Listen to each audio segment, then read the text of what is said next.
네, 안녕하십니까. 오지성입니다. 우리가 벌써 이렇게 영상으로 만나는 것도 7번째 시간이네요. 먼저 양해의 말씀을 구할 것은 제가 지난 영상에도 말씀드렸는데 학교에서 7주차 이후에 계획이 나오면 말씀드리겠다고 말씀을 드렸었습니다. 근데 오늘 제가 지금 사실 4월 25일 토요일 날 녹화를 하고 있는데 아직까지도 8주차 여러분들의 중간고사 이후가 어떻게 될지 말씀을 드릴 수가 없게 아무런 연락이 없습니다.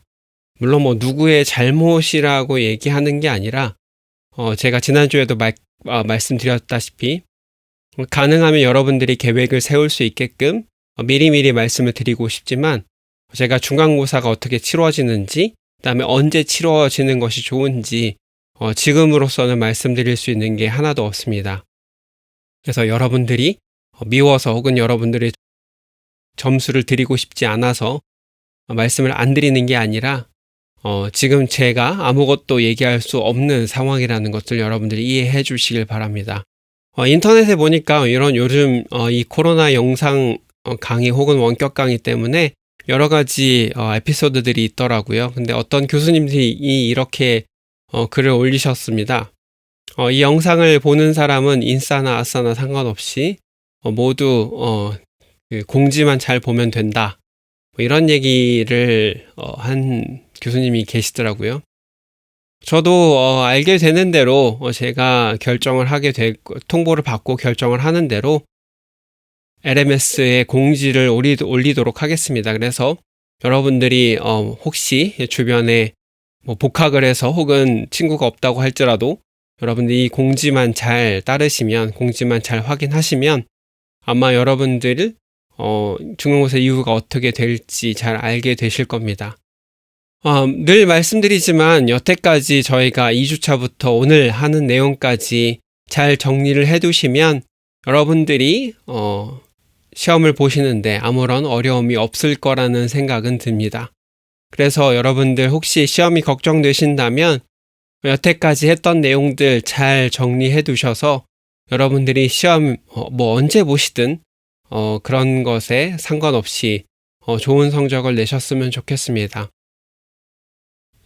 저도 학생 시절이 있었고 학교 다닐 때 시험 보는 걸 별로 좋아하진 않았는데 어떤 교수님이 저한테 그러더라고요. 시험은 교수가 학생을 시험에 들게 하기 위해서 내는 것이 아니라 학생이 아는 것이 무엇이고 모르는 것이 무엇인지 알기 위해서 시험을 출제하는 거다라는 얘기를 그렇게 말씀하신 교수님이 있었습니다.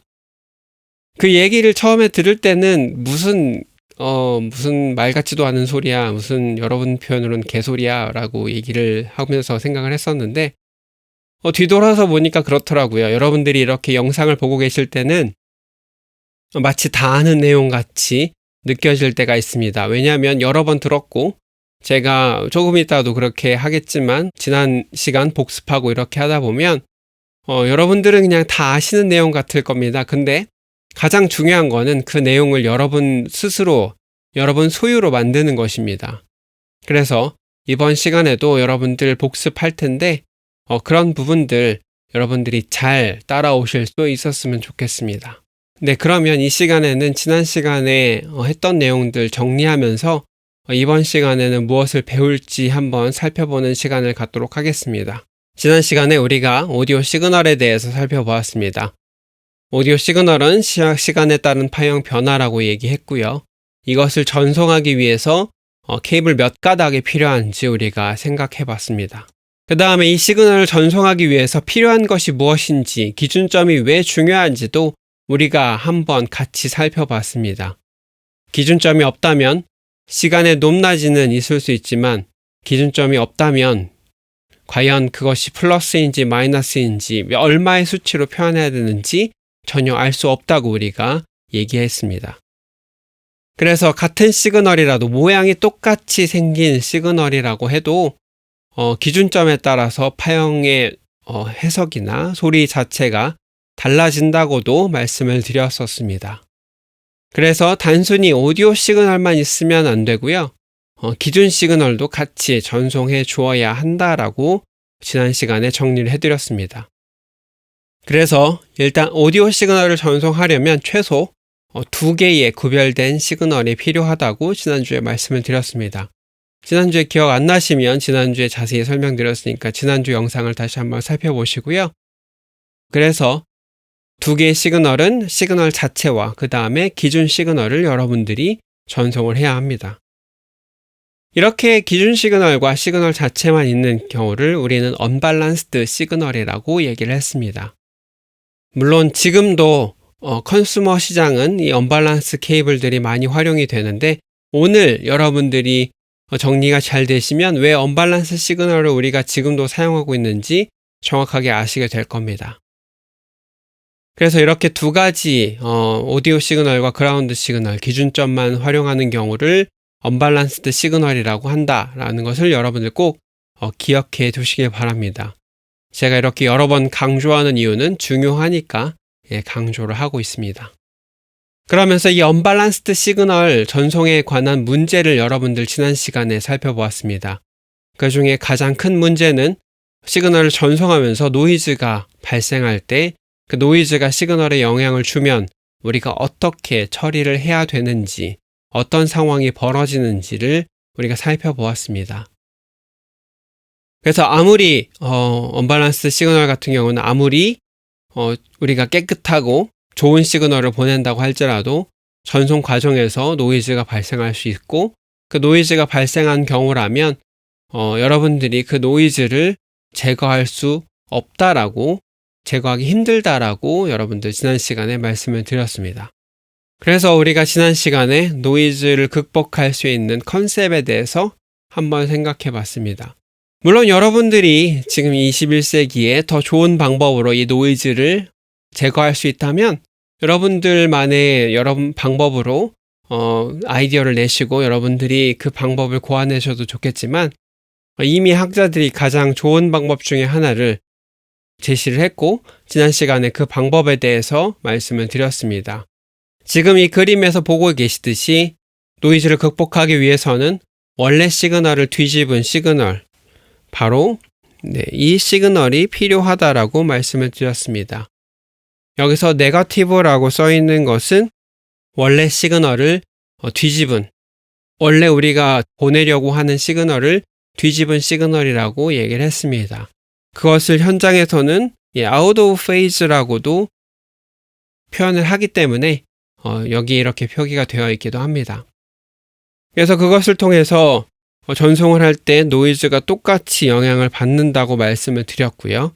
그 다음에 그것을 수신한 다음에 프로세스 과정에서 노이즈를 제거하는 그 과정에서 그 뒤집어진 시그널을 다시 한번 뒤집는 과정을 통해서 원래 시그널로 돌리고 그 과정에서 노이즈 영향을 받은 시그널만 뒤집힌다라고 말씀을 드렸습니다. 그래서 이 2개를 단순히 합하면 원래 시그널에서 2배씩 커진 시그널이 된다라고 말씀을 드렸습니다.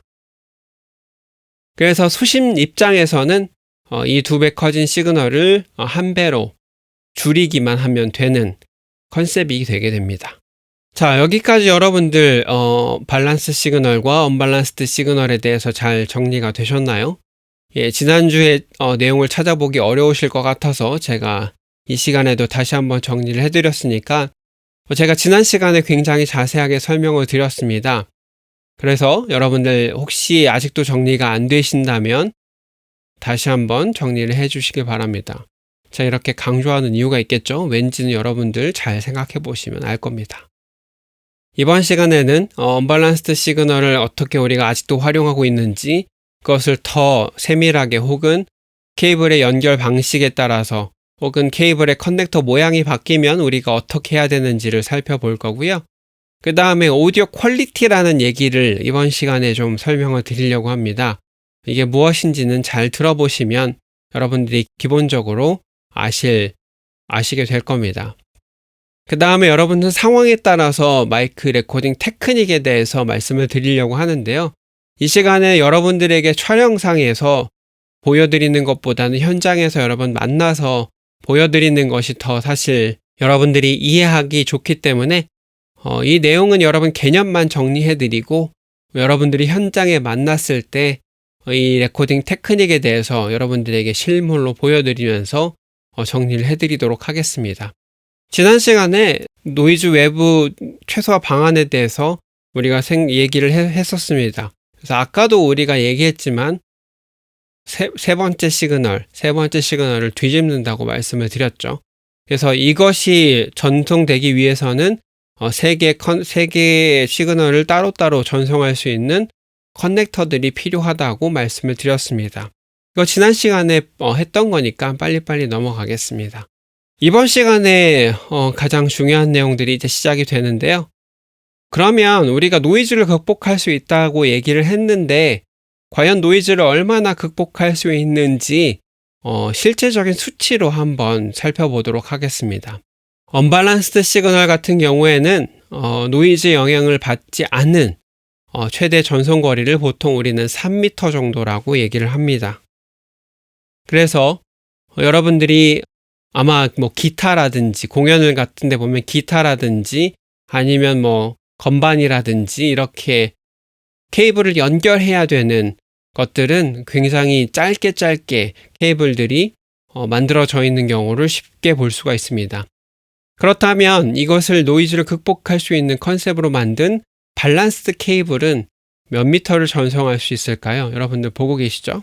상황에 따라 다르긴 하지만 일반적으로 밸런스드 케이블은 100m 전후까지 노이즈에 큰 문제 없이 전송 가능하다고 얘기를 합니다.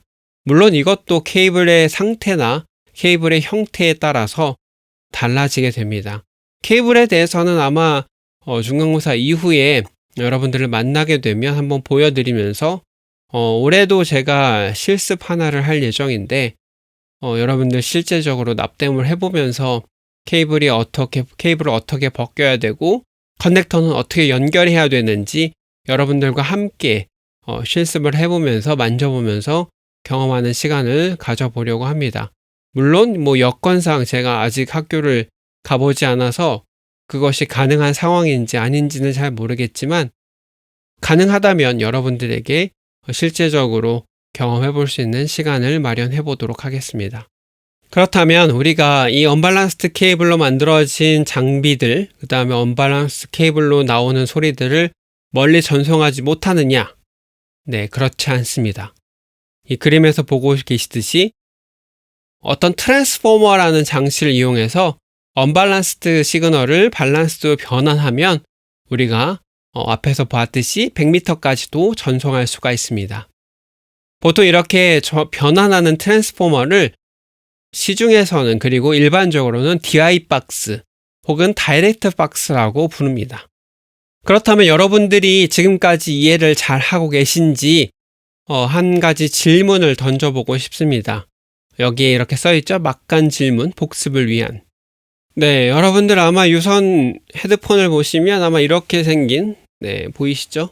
네, 이렇게 생긴 녀석들이 있을 겁니다. 우리가 지금 이걸 여태까지 뭐라고 배웠죠? 네, TRS라고 배웠습니다. 근데 헤드폰은 과연 밸런스일까요? 언밸런스일까요? 물론 벗기면 이렇게 작은 모양도 있습니다. 똑같이 생겼죠? 크기만 다릅니다. 여러분들 잘 기억하시라고 여러 번 보여드립니다.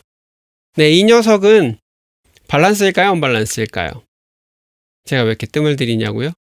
생각을 해볼 시간을 드리기 위해서입니다. 제가 그림을 보면서 이게 밸런스인지 언밸런스인지 설명을 드리도록 하겠습니다. 여러분들 그림을 보시면 여기 보시면 우리가 헤드폰에는 무슨 시그널이 필요하죠? 네, 맞습니다. 오른쪽과 왼쪽 시그널을 전송을 해야 됩니다. 그러면 시그널이 왼쪽과 오른쪽이 필요하게 되겠죠. 근데 아까 커넥터는 제가 그림을 잘 못 그리지만 여기 있는 그림을 활용하겠습니다. 커넥터는 이렇게 보이듯이 우리가 여태까지 배웠던 TRS 모양입니다. 그러면 어떻게 될까요? 만약에 이 두 가지가 오른쪽 왼쪽을 전송하기 위해서 밸런스가 돼야 되면 총 몇 개의 시그널이 필요할까요? 보시면 우리가 배웠지만 L의 정상 시그널, L의 뒤집은 시그널, 그 다음에 그라운드 시그널이 필요합니다. 그 다음에 오른쪽도 마찬가지로 오른쪽에 정상 시그널, 오른쪽에 뒤집은 시그널 이렇게 총 5개가 필요합니다. 근데 커넥터 모양은 몇 개까지 전송할 수 있는 것이었죠? TRS, TRS 이렇게 3가지만 전송할 수 있었습니다. 그러면 여기서 빠지게 되겠죠. 이 5가지가 아니라 3가지이기 때문에 우리가 이렇게 한번 생각해 볼 수가 있습니다. 바로 정답부터 말씀드리면 헤드폰은 언밸런스 시그널입니다.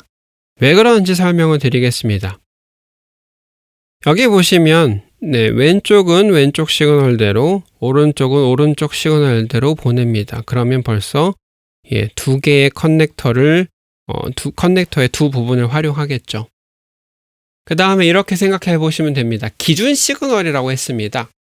왼쪽의 기준 시그널과 오른쪽의 기준 시그널이 다를 수도 있겠지만 헤드폰은 좌우가 밸런스가 같아야 되기 때문에 굳이 왼쪽 시그널과 오른쪽 시그널의 기준 시그널을 다르게 활용할 필요가 없습니다. 그렇기 때문에 기준 시그널을 같이 활용해도 되는 거죠. 왼쪽 오른쪽 기준 시그널을 묶어서 하나로 전송합니다. 그래서 이것을 여기다가 전송을 하게 되겠죠. 그래서 사실 헤드폰은 아까도 말씀드렸다시피 언밸런스드를 활용해서 우리가 3개로 활용할 수가 있습니다. 이 얘기를 제가 왜 이렇게 강조하냐면 헤드폰 나중에 그 공연이나 아니면 스튜디오에서 헤드폰을 일부러 길게 활용하시는 분이 있습니다. 그리고 여러분 촬영할 때 그렇게 하시는 분들도 있지만 모니터를 하기 위해서 케이블을 연장해서 길게 해서 헤드폰을 활용하시는 분들이 있습니다. 근데 그러면서 헤드폰이 왜 이렇게 잘 안 들려? 헤드폰이 왜 이렇게 시끄러워? 헤드폰이 노이즈가 왜 이렇게 심해? 이렇게 얘기하는, 그래서 그런 것에 관련해서 저에게 문의하는 사람들이 아주 간혹가다 있습니다. 그래서 제가 이렇게 활용해 써놨죠.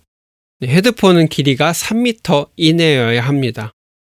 그래서 가장 중요한 거는 제가 정리해 드렸지만 밸런스, 언밸런스는 커넥터 모양이 아니라 케이블 형태에 따라서 케이블이 전송할 수 있는 형태에 따른 것이라는 것을 여러분들에게 말씀을 드립니다. 그래서 여러분들 꼭 기억하셔야 될 것은 밸런스는 원래 시그널과 뒤집은 시그널 그리고 그라운드 이렇게 총 채널마다 3개의 시그널이 필요하다는 사실, 그 다음에 언밸런스는 채널마다 그냥 하나의 시그널과 그라운드를 공통으로 활용하는 경우도, 기준 시그널을 공통으로 활용하는 경우도 있다는 사실 여러분들 꼭 기억해 주시기 바랍니다. 그 다음에 여러분들 아마 녹음을 여러분들 현장에서 진행을 하거나 아니면 실습을 하다 보면 그런 경우가 있습니다. 마이크 커넥터를 바꿔야 되는 경우, 혹은 여러분들 장비의 커넥터를 바꿔야 되는 경우, 변환해야 되는 경우가 아주 간혹가다 생깁니다. 그래서 오늘 이 시간에는 그거에 대해서 여러분들 다뤄드리도록 하겠습니다. 혹시 이 부분이 여러분 잘 정리가 되어 있으면 여러분들 실습실에서 케이블을 빌리시거나 아니면 그 빌린 장비에서 커넥터들이 여러 개 있을 때 올바른 커넥터들을 선택하시는데 많은 어려움이 없게 될 겁니다. 첫 번째는 밸런스 시그널을 밸런스로 바꾸는 인터커넥션입니다. 앞에서 배웠던 TRS에서 XLR로 변환 혹은 XLR에서 TRS로 변환하는 경우입니다. 여러분들 정리가 잘 되어 계신 분들은 이미 알고 계시겠지만 여기서 시그널을 정해진 것을 제 위치에 전송하기만 하면 됩니다. 그러면 앞에서 배웠던 것들 여러분들 한번 정리를 해봅시다. 혹시 XLR에서 여기 보이시는 XLR에서 전송이 되는 시그널들 여러분 정리가 되셨습니까? 1번이 뭐였죠? 그라운드입니다. 그 다음에 2번이 핫이라고 우리가 부르는 원래 시그널이고요. 시그널의 정상 시그널이고요. 그 다음에 3번이 시그널의 역상 시그널입니다. 그러면 TRS는 어떻습니까? TRS는 꼬다리가 원래 시그널이고요.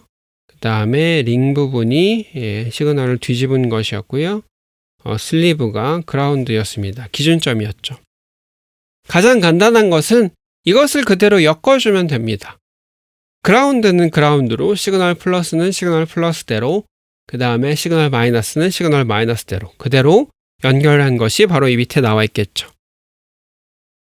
XLR1은 그라운드였고 슬리브도 그라운드였기 때문에 둘 다 묶어주면 되고요. 그 다음에 SLR 두 번째 커넥터도 시그널 플러스였고 팁도 시그널 플러스였습니다. 그래서 두 가지를 엮어주면 되고요. 여기서 보이시듯이 XLR의 3번은 시그널의 마이너스였습니다. 그리고 링 부분도 시그널의 마이너스라고 말씀을 드렸습니다. 그래서 이 두 부분들을 똑같은 시그널이 지나가는 부분들을 연결해 주면 되고요. 그 다음에 하나 주의하셔야 될 것들, 이 커넥터 부분을 보시면 좋을 것 같은데요. 그 이유는 뭐냐면 여기 보시면 팁이 가운데 아주 예쁘게 숨어 있습니다. 그래서 여러분 납땜하실 때 이 부분이 굉장히 어렵기 때문에 여러분들 꼭 기억하셨다가 그 부분이 잘 제대로 연결되어 있거나 제대로 연결하고 있는지 살펴보시면 좋을 것 같습니다. 그 다음에 링은 이렇게 위에 나와 있고요. 슬리브는 몸통이라서 아주 크게 나와 있습니다. 그래서 여기 색깔 보시면 팁이 빨간색으로 2번까지 연결이 되어 있고요. 그 다음에 링은 파란색으로 3번까지 연결이 되어 있고요. 그 다음에 그라운드는 검정색으로 슬리브에서 1번까지 연결이 되어 있습니다. 여러분들 어렵지 않으시죠?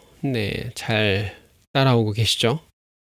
슬슬 졸리거나 딴짓을 할 시간이 되신 것 같아서 잠시 정신을 차리라고 말씀을 드립니다. 그래서 우리가 지금 계속 반복되는 얘기들을 보고 있겠지만 보시면 알겠지만 우리가 앞에서 제가 핫, 콜드, 그라운드를 계속 강조하고 TRS가 뭐가 들어가는지 강조한 이유가 여기 있습니다. 그래서 이 슬라이드에서 여러분들 한 번 더 밸런스 시그널에 필요한 커넥터들과 그 다음에 밸런스 시그널 전송하는 커넥터들이 어떤 시그널들을 전송하게 되는지를 여러분들 보고 계십니다.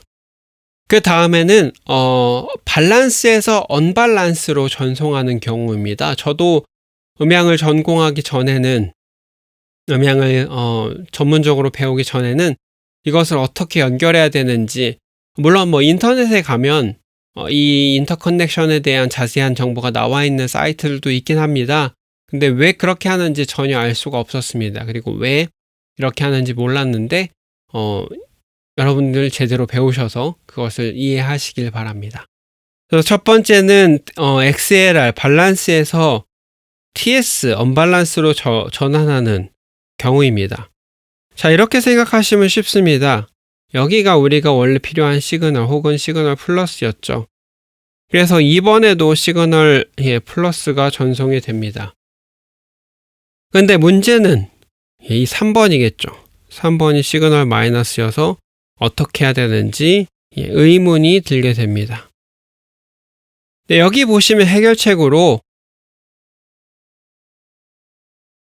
그라운드와 시그널 마이너스를 묶어서 그라운드로 바로 전송을 합니다.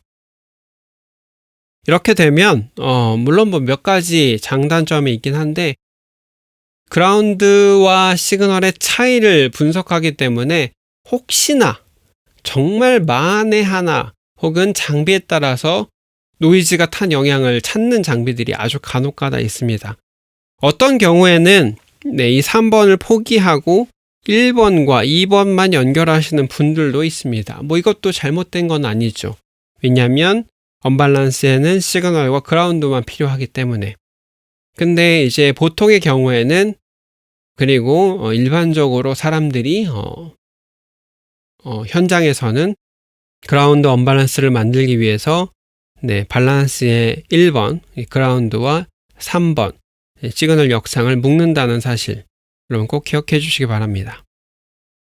그 다음에 RCA도 마찬가지입니다. 이 커넥터 분 보시면 이 끝이 네, 팁이고요. 그 다음에 이 몸통이 슬리브가 됩니다. 역시 T는 꼬다리는 시그널에 플러스가 들어가야 되고요. 그라운드는 슬리브에 들어가게 됩니다. 그래서 위와 마찬가지로 똑같이 시그널은 시그널대로 2번은 팁으로 그 다음에 1번과 3번은 묶어서 그라운드로 만들어 버린다고 이 밑에다가 제가 이렇게 적어 놨습니다. 여러분들 이 슬라이드만 보셔도 이제 이해가 되시겠죠?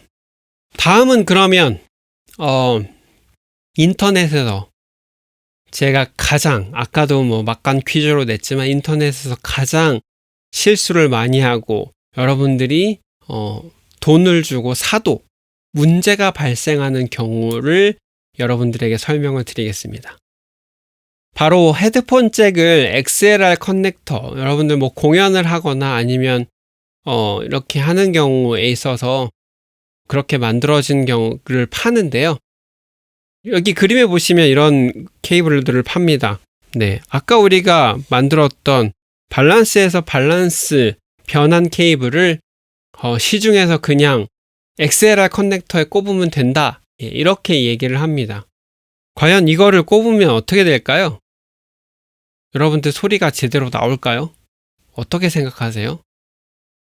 이 커넥터 혹시 문제가 뭔지 아시겠습니까? 우리가 배웠다면 여러분들 제대로 아실 텐데 아마 여러분들이 배운 것을 한번 정리해 보시면서 다음 슬라이드를 같이 따라오시면 좋을 듯 합니다. 우리가 이렇게 이런 커넥터로 파는 것을 헤드폰 잭이라고 XLR로 변환한다고 얘기를 한다면 어떤 문제가 생기는지 한번 살펴보려고 합니다. 자, 우리가 아까 XLR 노이즈 극복 컨셉에 우리가 다시 한번 이 시간에서 정리했지만 노이즈 극복 컨셉은 원래 시그널은 냅두고 원래 뒤집혀야 될 시그널을 반대로 뒤집은 다음에 그것을 합친다라고 얘기를 했습니다. 그러면 여기서 원래 들어와야 되는 시그널은 이겁니다. 근데 얘는 왼쪽이죠.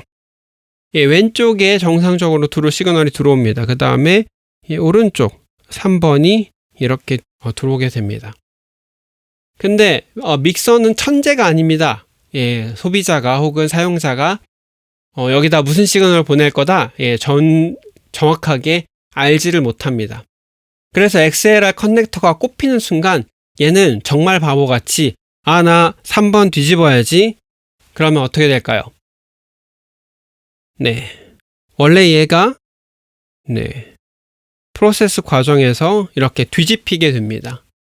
그러면 왼쪽 플러스와 오른쪽 마이너스를 오른쪽 마이너스를 합하게 되면 어떻게 될까요? 정말 희한하게 이렇게 되는데 그러면 이제 중앙의 소리가 없어집니다. 인터넷에 보컬 제거 MR 제작 커넥터라고 파는 분들을 여러분 간혹가다 보실 겁니다. 다 이렇게 만든 겁니다. 소리가 굉장히 이상해지죠. 여러분들 중앙 소리가 중앙 보컬을 없앤다고 뭐 MR을 제작한다고 중앙을 단순히 없애면 된다라고 생각하시지만 그거는 여러분들 생각보다는 어려운 작업입니다. 물론 안 되는 작업은 아니지만 현재 플러그인을 활용해서도 굉장히 정교하게 그 센터 보이스 대역을 지워야 되는 경우가 생기고요.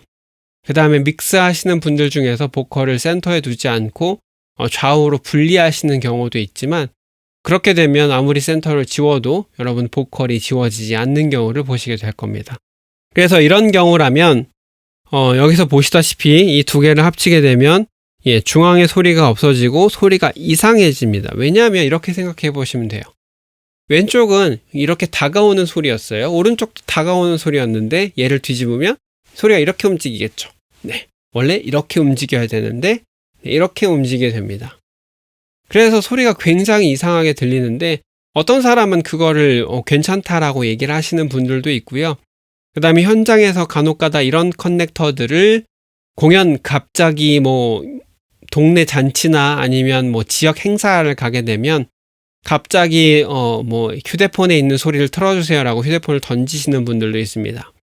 그런 분들을 위해서 이런 커넥터들을 갑자기 활용해서 소리를 내다 보면 확성하는 소리가 굉장히 이상해지는 경우가 있죠. 네, 그래서 이것을 해결할 수 있는 방법을 여러분에게 설명을 드립니다. 스마트폰 출력을.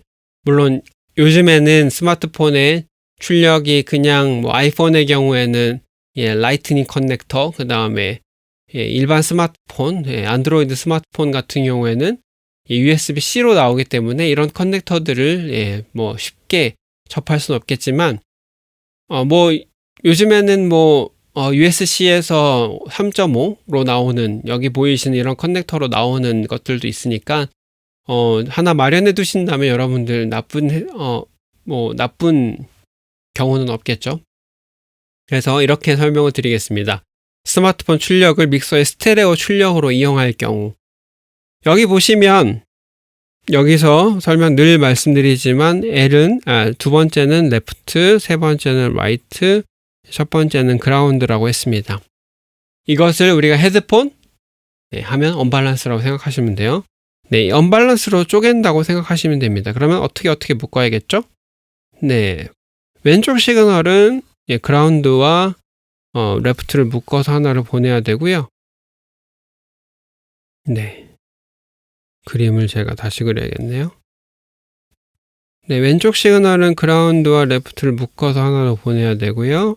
그 다음에 오른쪽 시그널은 또 하나 라이트와 그라운드를 묶어서 또 하나로 보내면 됩니다.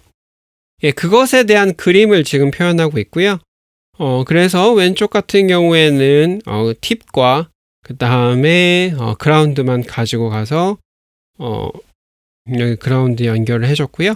그 다음에 오른쪽 시그널도 원래 시그널을 2번에 가져갔고, 그 다음에 그라운드를 1번으로 가져왔습니다. 네, 여러분 이렇게 활용하시면 스마트폰의 출력을 바로 스테레오로 큰 문제 없이 여러분들 사용하실 수가 있습니다. 네, 여기서 한 가지 질문. 네, 이 커넥터, 이 간이 해결체 케이블의 길이는 얼마여야 할까요? 이게 밸런스인가요? 언밸런스인가요? 네, 언밸런스죠? 네, 언밸런스이기 때문에 3m 이내로 케이블을 제작하셔서 활용하셔야 큰 문제가 없이 활용할 수 있습니다. 뭐 믹서 근처에서 활용하는 케이블이라서 길게 만드시는 분들도 많지 않지만, 저 같은 경우에는 뭐 현장에 지원을 나가거나 하는 경우가 간혹가다 있어서 제 가방에는 한 1.5m짜리 이 케이블을 항상 상비해 두고 있습니다. 언제 무슨 일이 터질지 모르니까요. 네, 아까 말씀드렸다시피 믹서는 천재가 아닙니다. 사용자가 믹서에게 정확하게 뭘 활용하고 있다는 것을 알려주어야 합니다. 근데 우리가 지금까지 배웠다시피 마이크의 뭐 감도, 센시티비티 우리가 배웠죠. 그 다음에 우리가 이 시간에 배울 것은 CDPO나 프로페셔널 출력 장비들은 언밸런스와 밸런스 시그널 출력들이 다 정해져 있습니다. 그래서 우리가 믹서에 무엇을 활용해야 될 건지 알려주어야 합니다. 마이크 출력은 우리가 다이나믹 같은 경우에는 센시티비티가 감도가 3mV라고 했죠. 얘를 dBu로 환산하면 우리가 아마 다음 시간에 여러분들에게 차트를 나눠줘서 이 dBu 그 다음에 dBV 관련해서 레벨 관련해서 싹 다 정리를 해드릴 예정이지만 이 시간에는 참고로 한번 보시면 좋을 것 같습니다. 다이나믹 마이크 같은 경우에는 3mV, 그래서 이것을 dBu로 환산하면 마이너스 60 dBu고요. 컨덴서 마이크 같은 경우에는 20mV여서 이것을 환산하면 대략 마이너스 30 dBu가 됩니다. 이와 다르게 CDP나 프로페셔널 장비 출력 같은 경우에는 밸런스는 플러스 4 dBu예요. 차이가 얼마죠? 네, 34 dBu입니다.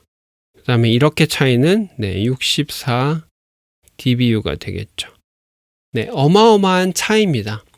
그래서 여러분들 이 차이가 있기 때문에 여러분 잘못 연결하면 아예 소리가 안 나오는 것처럼 들릴 때가 있고요.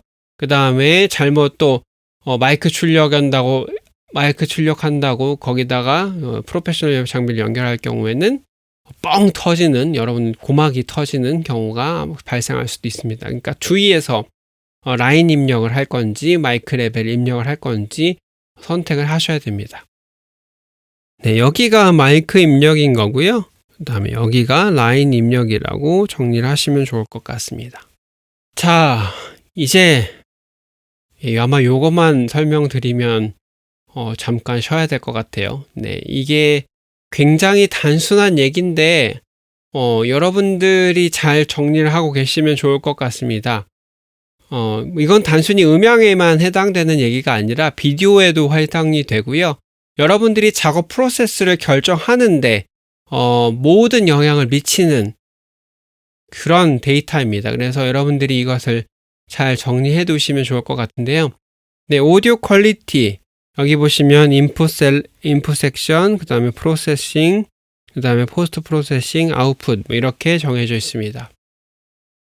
이것이 영향을 미치는 분야는 제가 정리한 내용이긴 하지만 장비의 퀄리티, 여러분들이 뭐 홈스튜디오나 아니면 개인적인 뭐 프로페셔널 스튜디오를 장만하시거나 아니면 뭐 취업을 하시거나 아니면 방송국이나 아니면 유튜브 촬영이나 이 모든 것들을 할 때도 마찬가지입니다. 노이즈 영향도 마찬가지고요. 작업물의 퀄리티, 우리가 이제 디지털 할 때 샘플링 프리퀀시나 아니면 비트 뎁스에 관련해서도 얘기하겠지만 거기서도 마찬가지고요. 그 다음에 프로세싱 퀄리티에서도 영향을 미치는 부분입니다. 아마 이렇게 한번 생각해 보십시다. 여러분들이 음반 작업을 집에서 하려고 해요. 혹은 유튜브 촬영을 집에서 하려고 해요. 저도 지금 집에서 유튜브 촬영을 하고 있지만 근데 이제 집에는 장비가 좋지 않기 때문에 대충 찍었습니다. 뭐 여러분이 영상을 좋아하시고 영상에 많이 관심이 있으시니까 이렇게 한번 따져볼게요. 휴대폰 설정이 720p로 되어 있다고 한번 칩시다.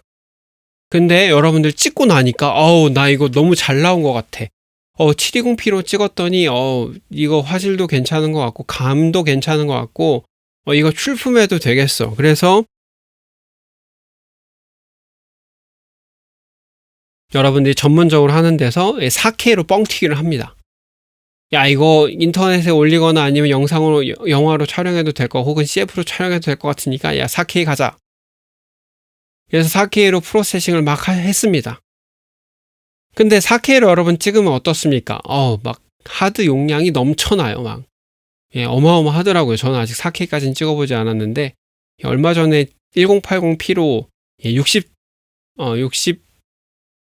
Hz인가요? 60 프리퀀시 60 아무튼 60으로 1080p 60으로 찍었더니 데이터 용량이 2배가 늘어나더라고요. 그래서 여러분들이 촬영해서 4K로 찍었지만 편집은 1080p로 해야겠어 라고 얘기를 합니다. 그래서 1080p로 다시 컨버팅을 해서 편집을 합니다. 그래서 유튜브에 1080p로 올렸어요. 과연 이 영상의 최종 퀄리티는 뭐라고 얘기할 수 있을까요? 우리가 1080p로 올렸기 때문에 1080p라고 얘기할 수 있을까요? 아니면 1080p로 찍었지만 최초 촬영이 720p이기 때문에 720p라고 얘기할 수 있을까요? 이미 눈치채셨겠지만 아무리 내가 잘 편집하고 아무리 비싼 돈을 들여서 편집을 하고 그 결과물을 만든다고 해도 최초의 결과물이 720p면요. 720p가 됩니다. 마찬가지 경우가 있죠. 반대의 경우가 있을 수 있어요. 1080 P로 촬영을 했어요. 근데 편집하다 보니까 720p 60프레임으로 넘겨야겠어. 막 이런 생각이 들 때가 있어요. 그러다가 이거 컴퓨터가 안 따라주니까 720p로 가자. 유튜브에 올리고 싶다 보니까 유튜브에 720p보다는 1080p가 낫겠다. 하고 해서 다시 1080p로 올립니다. 과연 이거의 최종 결과물 퀄리티는 얼마일까요? 역시 가장 낮은 720p가 됩니다. 이 얘기를 말씀드린 이유는 오디오 관련해서 말씀을 드리려고 합니다. 똑같은 원리인데요. 미디어 관련해서는 다 대부분 비슷한 원리들이라서 말씀을 드립니다. 여러분들이 집에서 여러분들이 집에서 홈 레코딩을 해요. 근데 갑자기 이거 잘 나왔어. 스튜디오 가야지. A급 스튜디오 가야지. S급 스튜디오 가야지. 네.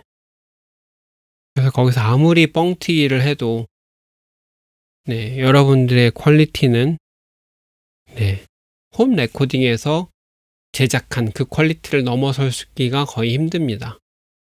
마찬가지로 반대로 얘기할 수도 있어요. 스튜디오에 막 큰 돈을 들여서 촬영을 하고 녹음을 했어요. 근데 작업할 돈이 없어서 집에서 작업을 해요. 집에서 작업을 하게 되면 역시 그 퀄리티가, 마지막 퀄리티가 제일 낮은 퀄리티가 최종 퀄리티가 되게 되는 거죠. 아무리 결과물을 뻥튀기해서 올려도 그 결과물 예를 들어서 1080p로 올려도 1080p 같지 않은 그런 것들을 내게 됩니다. 제가 이런 것들을 왜 길게 말씀을 드리냐면 여러분들이 여기서 가장 중요한 거는 작업 프로세스. 네, 촬영부터 제작까지 그 다음에 출품까지 여러분들이 어떤 식으로 계획을 하고 어떤 식으로 생각을 하시고 작업을 만드냐에 따라서 전체적인 것들이 달라지게 된다는 겁니다. 이 얘기를 제가 왜 이렇게 장황하게 얘기를 하냐면 많은 질문들이 와요. 녹음을 잘하는 게 좋을까요? 아니면 편집을 잘하는 게 좋을까요? 다 잘하는 게 좋거나 아니면 다 비슷한 수준에 하는 게 여러분의 스트레스를 덜 받게 됩니다. 이렇게 생각하시면 돼요. 전체적으로 퀄리티를 3.5 정도로 유지한다라고 치면 촬영부터 신경을 쓰긴 하겠지만 편집 과정이나 아니면 기타 과정에서 여러분들 큰 손해를 보지 않는 경우가 생기게 됩니다. 여기서 손해라고 하는 거면 어떤 손해를 얘기하냐면요. 이런 거예요. 시간에 대한 손해도 마찬가지고요. 그 다음에 여러분들 금전적인 손해도 마찬가지예요. 여러분들 요즘 인터넷 보니까 교수님들이 집에서 작업하기 때문에 출근을 안 해서 뭐 등록금을 깎아야 되는 거 아니냐라는 얘기를 합니다. 근데 여러분들 제가 이렇게 촬영을 하고 편집을 하고 여러분 인터넷에 올리는 게 사실 강의하러 가는 것보다 시간이 더 소비되는 건 아십니까? 물론 뭐 제가 잘났다는 게 아니라 이런 게 당연하다라는 의미가 아니라 여러분들도 나중에 이제 미디어 쪽에 계시는 분들이기 때문에 졸업하기 전에 작품을 하나쯤 만들어 보시게 될 거예요. 여러분들 30분짜리 제가 이 영상을 다 만들기 위해서 한 75분 정도 영상을 만들어서 인터넷에 올리고 LMS에 올리고 있거든요. 근데 그 75분을 제작하기 위해서 과연 제가 몇 분의 시간을 활용하고 있을까요? 여러분들이 나중에 경험해 보시면 알 겁니다. 30분짜리 단편 드라마, 단편 영화를 찍기 위해서 여러분들이 소비해야 되는 시간은 그거의 10배, 20배가 걸려요. 근데 여러분들에게 그 10배, 20배의 시간에 여러분들이 모든 부분에 돈을 다 쓸 수 있으면 좋겠지만 나중에 제작해 보시면 알겠지만 촬영할 때 뭐 배우를 섭외한다든지 이런 데 돈이 쓰게 되면 나중에 편집비가 부족하게 됩니다. 아니면 그 편집비를 고민하다가 배우를 저퀄리티를 쓰게 되면 편집을 아무리 잘 하려고 준비를 해놔도 영상 촬영 퀄리티가 안 나오게 되는 경우가 있겠죠. 때로는 카메라를 렌탈할 때 좋지 않은 퀄리티를 활용해서 문제가 되는 경우도 있고요. 뭐 제가 사실 학기 초에는 카메라를 2대를 놨는데 그 카메라의 2개 화질이 달라서 전환할 때 좀 이상하더라고요. 그래서 제가 일부러 하나를 뺐는데 뭐 마찬가지 그런 의미들이에요. 여러분들이 미디어를 촬영하고 미디어의 결과물을 만들 때 이 오디오 퀄리티의 그래프들을 참고하셔서 어느 정도 수준에 내가 전체적으로 감당할 수 있느냐, 전체적으로 높은 수준을 감당할 수 있는 뭐 경제적인 아니면 상황적인 여유가 있느냐, 아니면 그렇지 않느냐에 따라서 여러분들 특정 분야에 욕심을 낼 필요는 없습니다. 왜 이 얘기를 계속 반복을 하냐면 인터넷에 돌아다니다 보면 이런 경우가 있어요. 녹음 결과물이 좋으려면 마이크만 좋으면 된다. 녹음 결과물이 좋으려면 뭐 믹서만 좋으면 된다. 장비만 좋으면 된다. 뭐 이런 얘기들을 하는 경우가 있습니다. 사실 여기서 마이크도 좋아야 되고요. 장비도 좋아야 되고요. 사람도 좋아야 됩니다. 그런 의미라는 것이죠. 뭐 하나만 좋으면 되는 게 아니라 전체적인 프로세스 과정에서 어느 정도 수준 이상의 사람들을 만나고 어느 정도 수준의 이상의 사람들과 함께 일하는 것이 굉장히 좋은 변수가 됩니다. 그래서 여러분들 이것들 꼭 기억하셔서 여러분들이 나중에 프로세스 관리를 할 때 조금 더 어렵지 않게 관리를 하실 수 있었으면 좋겠습니다. 다음에는 이제 여러분들 현장에 가시면 여러분들 만나게 뵙게 되면 마이크 지향성 관련해서 과연 상황에 따라서 어떤 레코딩 테크닉을 활용하는 게 좋은지 살펴보려고 하는데요. 여기 보시면 이제 지향성 관련이 있습니다. 무지향성과 단일 지향성과 샷건 마이크 초지향성이 있습니다. 여러분 이건 지금도 다 기억하고 계시죠? 여러분들 녹음 현장에 가시면 가장 먼저 고려해야 될 것들이 있습니다. 녹음 환경을 먼저 촬영하시기 전에 방문해 보셔서 소음이 있는지 이렇습니다. 뭐 제가 앞부분에 소음 얘기도 하면서 클럽씬을 보여드렸죠. 만약에 길거리에서 촬영을 해요. 뭐 도로에서 연인이 헤어지는 장면을 촬영을 해요. 근데 거기에 차가 지나가는 게 필요한가? 차가 지나갈 때 그래도 배우의 목소리들이 잘 들리는가? 그렇지 않은가? 아니면 현장 소리가 없이 촬영해도 별 문제 없는가? 라는 부분을 고려해서 여러분들이 현장을 선택하거나 현장에서 촬영을 하게 되면 되죠. 제가 여러분들 선배들의 촬영 작업들을 보니까 이런 경우가 있더라고요. 학교 강의실에서 녹음을 하면 괜찮지 않겠느냐? 과연 괜찮을까요? 뭐 그렇지 않다는 게 아니라 그 현장의 상황이 현장의 소리가 여러분들이 원하는 것과 같이 있느냐 하는 것입니다. 그래서 여러분들이 꼭 이 현장에서 소음의 원인들을 정리하셔서 여러분들이 현장에서 영향을 받는 것이 있는지 없는지 한번 살펴보는 것이 중요합니다. 그 다음에 현장에 방문하셨을 때 또 하나 확인하셔야 되는 것 중에 하나는 귀로 들었을 때 특이사항이 있느냐. 여기서 특이사항이라는 것은 공간이 울리거나 공간에서 들리는 소리에 특이사항이 있느냐 하는 것입니다. 이 얘기를 왜 하냐면 아무리 지향성이 좋은 마이크를 활용한다고 해도 그 마이크의 공간에 영향이 들어가기 마련입니다. 그래서 제가 여러분들에게 항상 당부하고 싶은 것은 촬영을 하기 전에, 녹음을 하기 전에 그 촬영과 녹음이 진행되는 공간에 직접 방문해서 녹음에 진행하기 전에 공간의 소리가 어떠한지 반드시 들어보시기 바랍니다. 아마 여러분들이 작업을 하시게 되면 목소리 녹음을 하시게 될 경우가 있고요.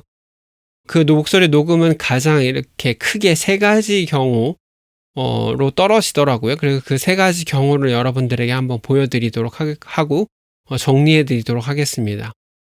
첫 번째는 뉴스 인터뷰용입니다. 아니면 인터뷰 형식의 어떤 그런 녹음 방식이 있고요. 그 다음에 드라마나 영화 대사 녹음 방식이 있고요. 그 다음에 음반이나 오디오북 용의 녹음이 있습니다. 뉴스 인터뷰용 같은 경우에는 목소리가 들리는 정도에서 주변의 소리들 어느 정도 용서가 됩니다. 여러분들 현장의 날씨를 연결하거나 아니면 현장을 연결하는 그런 경우 어떻습니까? 주변의 소리가 완전히 차단된 게 아니라 자동차가 지나가든지 아니면 주변이 시끌벅적한 것을 어느 정도 허용하죠. 그래서 그런 것들을 허용하는 경우가 있고요. 인터뷰의 목소리가 또렷하지 못한 경우 그러면 어떻게 하느냐? 일반적으로 제가 여기 써드린 것처럼 자막 처리를 통해서 시청자들에게 어느 정도 현장감과 인터뷰어가 하는 얘기들을 정확하게 전달할 수가 있습니다.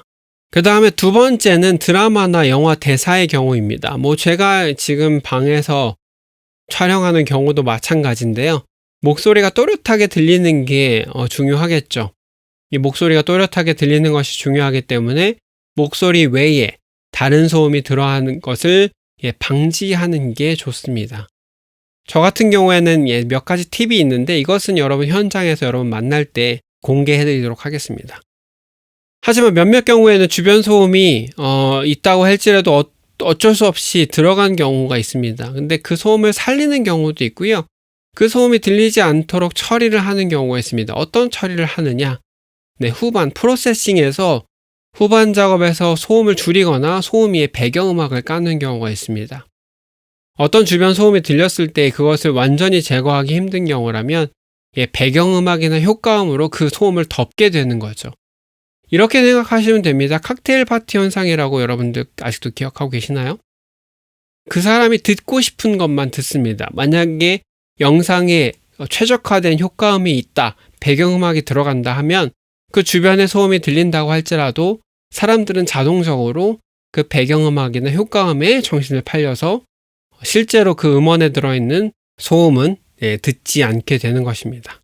그 다음에 이제 마지막이 되겠는데요. 음반이나 오디오북에 들어가는 목소리 이게 되겠죠. 이 경우에는 조금 신경을 많이 쓰셔야 됩니다. 주변의 소리를 저 같은 경우에도 마찬가지지만 주변의 소음을 가장 최대한도로 차단하게 되는 것이 제일 중요하고요. 이 이유 중에 하나는 음반이나 오디오북 같은 경우에는 비주얼적인 부분이 전혀 없습니다. 사람이 100% 소리에 집중해야 되기 때문에 거기서 들리는 소리가 어떤 하냐에 따라서 사람들의 집중도가 차이가 있고요.